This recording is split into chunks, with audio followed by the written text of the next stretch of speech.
Você ganhou, ganhou. Mas cadê o resultado para o reino de Deus?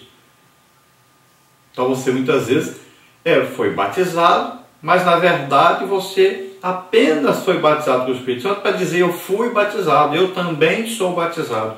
Muitas vezes até para ter um cargo na igreja precisa ser batizado. Mas o que você está fazendo com esse batismo? Qual o resultado desse batismo para o reino de Deus? Quantas almas você ganhou para o reino de Deus? Então olha só, tudo existe aí uma motivação, e essa motivação no tribunal de Cristo será julgada. Lá quando chegar no tribunal de Cristo vai ver a obra de cada um que você fez, qual o motivo, qual a motivação, o que você tem no reino de Deus, mas o que você fez com isso, qual o proveito teve disso? Então tudo isso será julgado. Então chega ao ponto de Tiago diz que são adúlteros e adúlteras. Por quê? Tem um casamento aí, uma união do crente com Deus. Agora, não pode o crente unido a Deus estar buscando as coisas do mundo, copiando as coisas do mundo, desejando as coisas do mundo. E muitas vezes coisas que são de Satanás e não de Deus. Nós vamos ver, por exemplo, a moda. As pessoas na igreja querem acompanhar a moda do mundo, querem se vestir como as pessoas estivessem nas novelas, gastam o seu tempo, ao invés de ler a Bíblia, orar, estão aí presos nas novelas, nos jogos de futebol. Quanto tempo se passa? Então é chamado aí adúlteros e adúlteras, que amam as coisas do outro marido, não é de Deus. Então é colocado aí como se fosse um casamento. Você está casado com Cristo. Você é esposa espiritual aí de Cristo, esposa de Deus. Como é que você pode ao mesmo tempo estar com seu esposo e ao mesmo tempo amando as coisas do outro esposo? Então é chamado adúlteros e adúlteras. Quem quiser ser amigo do mundo, amar as coisas do mundo, se torna inimigo de Deus. E veja só que Tiago diz que o Espírito Santo tem ciúmes de nós, porque ele mora em nós. E ele quer que você busque as coisas espirituais, que você tenha prazer nas coisas de Deus, enquanto você está tendo prazer nas coisas do mundo, nas coisas do diabo. Então ele fica com ciúmes, com zelo, porque você foi chamado para ser santo. Veja só, produz então um ciúme. Não pode. É como se ele dissesse, você é meu. Você não pode pertencer a mim e a Satanás ao mesmo tempo. Você não pode amar as minhas coisas e amar as coisas do mundo ao mesmo tempo. Então tem muita gente que vive em cima do muro, não escolhe o lado que quer ficar. E Satanás disse, não precisa descer do muro, o muro é meu, pode ficar em cima aí. Porque Deus não ama o morno, ou você é quente ou você é frio. O morno, ele vomita da sua boca. Então aquele que quer servir a Deus, quer agradar a Deus, Deus vai dando mais graça, Deus vai dando mais conhecimento, vai se tornando mais íntimo dele. Enquanto aquele que quer viver sem Deus, ou aquele que quer viver ao mesmo tempo com Deus e com o diabo, amando as coisas de Deus e amando as coisas do diabo ou do mundo, então essa pessoa cada dia mais vai se tornando soberba, vai se tornando independente, separado de Deus. Deus não pode interferir na sua vida, porque ele quer viver sem Deus. Então Deus vai resistindo a ele, porque os seus desejos são do mundo e não de Deus. São das coisas do mundo e não das coisas do reino de Deus. E o diabo se aproveita disso e vai cada dia mais cegando, cauterizando o coração desse crente. Então a solução é apresentada aqui por Tiago. Ele diz, olha, sujeitai-vos, pois, a Deus. Se chegue para Deus. Passe a amar mais as coisas do reino de Deus. Quando você se sujeita a Deus, se aproxima de Deus, ele diz então que o diabo fugirá de vós. Ele vai parar com essas tentações, ele vai parar com esses enganos, ele vai parar de cegar você. Então, se aproxime mais de Deus. Quanto mais próximo você estiver de Deus, quanto mais próximo você chegar da cruz, mais o diabo fugirá de você, mais ele terá temor de estar perto de você e também da sua família, lembre-se disso. Então, busque ao Senhor, tenha intimidade com o Senhor. Ele fala de purificar, purifique o seu coração. Não seja de ânimo doble, ou seja, não fique ao mesmo tempo amando as coisas de Deus e as coisas do mundo. E ele diz, olha, lembre-se, ore para a sua situação, para o seu pecado, chore, lamente, não fique rindo como se aqueles que estão seguindo a Deus estivessem fazendo alguma coisa ridícula, coisa errada, sem proveito. Não, não fique olhando e rindo daqueles que estão servindo a Deus. Pelo contrário, chore, lamente, grite, clame a Deus por perdão. E ele diz, converta-se o seu riso em choro. Volte-se para Deus, chegue-se para Deus, e Ele se chegará para você. Mas se você se afastar de Deus, Ele também se afastará de você, embora Ele esteja todo o tempo esperando a sua volta, o seu retorno. Assim como aquele pai que tinha 2 filhos, que um foi amar o mundo, as coisas do mundo, mas o pai sempre estava esperando que ele voltasse. Quando ele voltou, não foi apenas ele que foi ao encontro do pai, mas o pai veio correndo ao seu encontro e o abraçou, o beijou com grande felicidade, porque aquele filho estava morto, estava perdido, estava amando o mundo, tinha adulterado o amor que o pai sentia para com ele.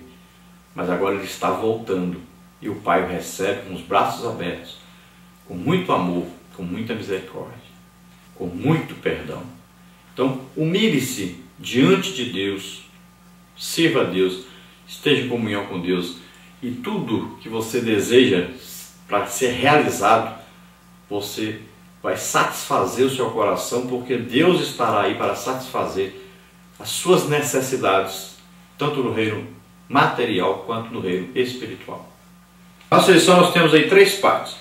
Primeira parte, a origem dos conflitos e das discórdias. Tópico 1, que sentimentos são esses? Tópico 2, a origem dos males. Tópico 3, o porquê de não recebermos bênçãos. Depois, na parte 2, temos aí a busca egoísta. Tópico 1, adúlteros e amigos do sistema mundano. Tópico 2, inimigos de Deus. Tópico 3, o espírito tem ciúmes. Depois, na parte 3, nós temos aí a busca da autorrealização. Tópico 1, humilhando-se perante Deus. Tópico 2, convertendo a soberba em humildade. Tópico 3, humilhai-vos perante o Senhor. Então vamos ver a introdução, que diz assim: realização profissional, pessoal e o desejo de uma melhor qualidade de vida são anseios legítimos do ser humano. Entretanto, o problema existe quando esse anseio torna-se uma obsessão, um desejo cego, colocando o Senhor nosso Deus à margem da vida para eleger um ídolo, o sonho pessoal. Ao concluirmos o estudo dessa semana, veremos que não se pode abrir mão de Deus para realizarmos os nossos sonhos, pois os dele devem estar em primeiro lugar.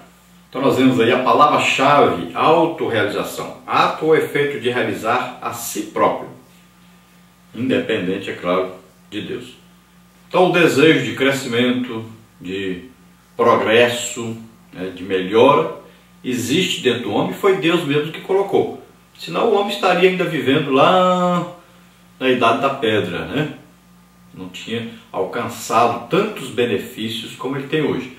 Mas tudo isso deve ser feito em comunhão com Deus, e sempre se sujeitando a Deus, sempre se construindo um futuro com Deus após a nossa vida aqui na terra.